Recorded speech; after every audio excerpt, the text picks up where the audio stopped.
This is an example of one of the days that I was going through a lot, and I came up with this.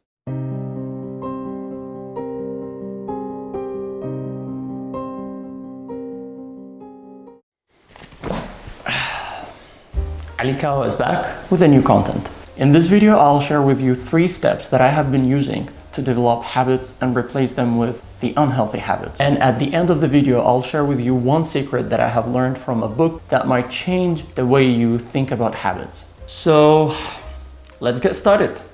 If this is your first time watching my videos, please subscribe to the channel and turn on the notifications so that you get notified whenever I post a video every Saturday. This video was suggested and inspired by a comment from my previous post.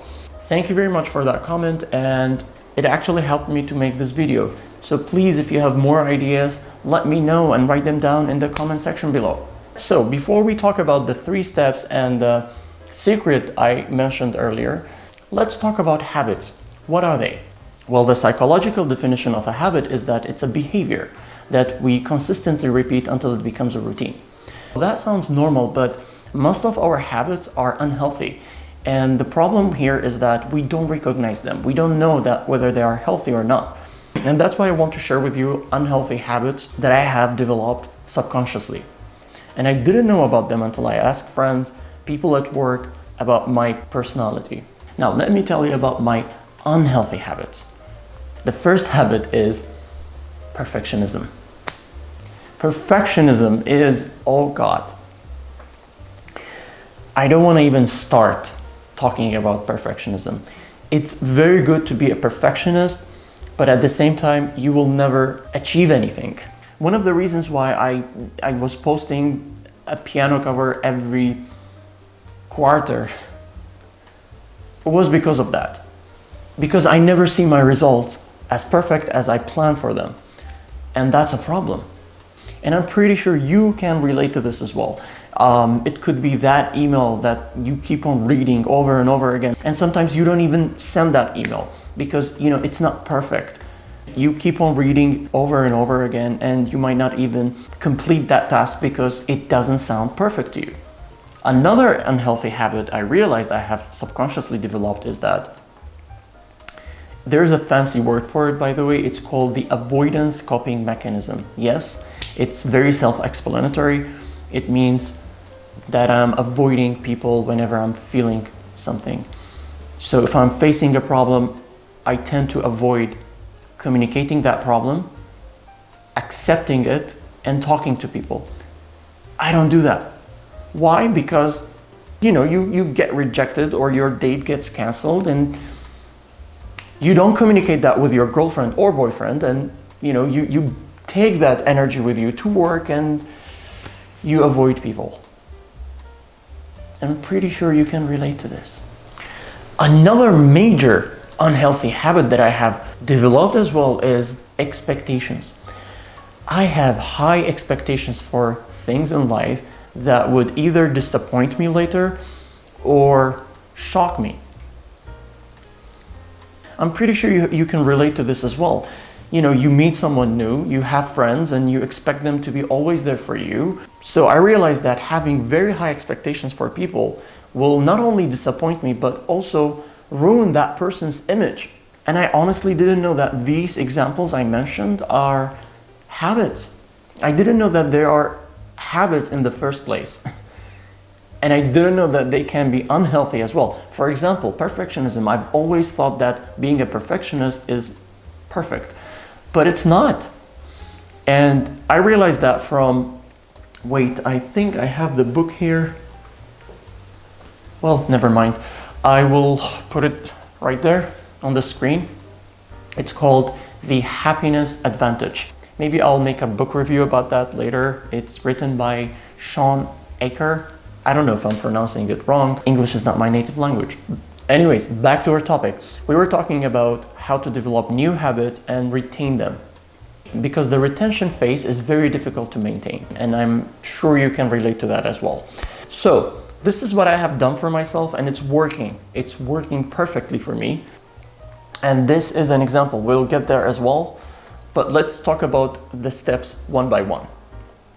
The first step is to recognize the unhealthy habits. Now, for many people, it's very difficult to identify your own problems, because that was the case for me. I mean, there was a reason why I subconsciously developed these habits. I didn't know about them.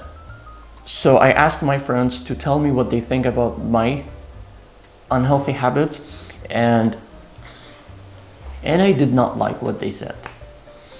And then step number 2 was replacing unhealthy habits with the good ones. Now, that was very easy for me because I started becoming more vocal. As I mentioned earlier, one of my biggest problems is how I avoid things, is the avoidance coping mechanism. And for me to overcome that, I had to become more vocal and accept those feelings. In fact, I promised myself, instead of avoiding people, avoiding those emotions, I decided to translate my stories, translate my feelings into music. Believe me, I never play piano covers when I'm home. I don't do that. Instead, I play music. I'll show you in a minute how I actually do it, because this might help you. You might have some basic piano skills and this could help you. So in step number 2, I decided to translate my feelings into music. Now, how do I do this? It has become a habit, by the way. Every morning when I wake up, if I'm feeling happy, excited, lazy, or even angry, I translate that feeling on the piano before going to bed as well. Yeah, I think it's fine. This is what I do. Let's turn it on. So let's say this is the end of the day. It's almost 11 and I'm not feeling well. I have been avoiding, I don't know, maybe you got a rejection that day, or I don't know, you got fired at work. Well, if you have those problems, you shouldn't be here watching my video. You have bigger problems to deal with. But anyways, if you have a problem to deal with, this is what you can do. I personally start humming. So let's come up with an example.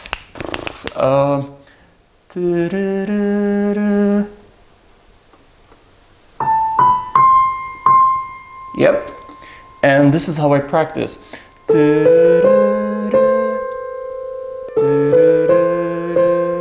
Yeah, my voice is horrible, but you got the point. I start humming, and from that I come up with the music. This is an example of one of the days that I was going through a lot, and I came up with this.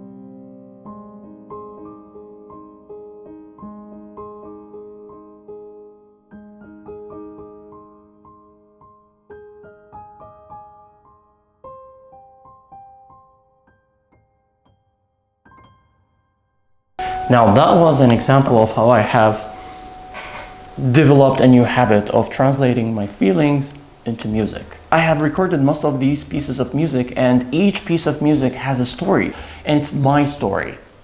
And actually, now that I think about it, maybe I should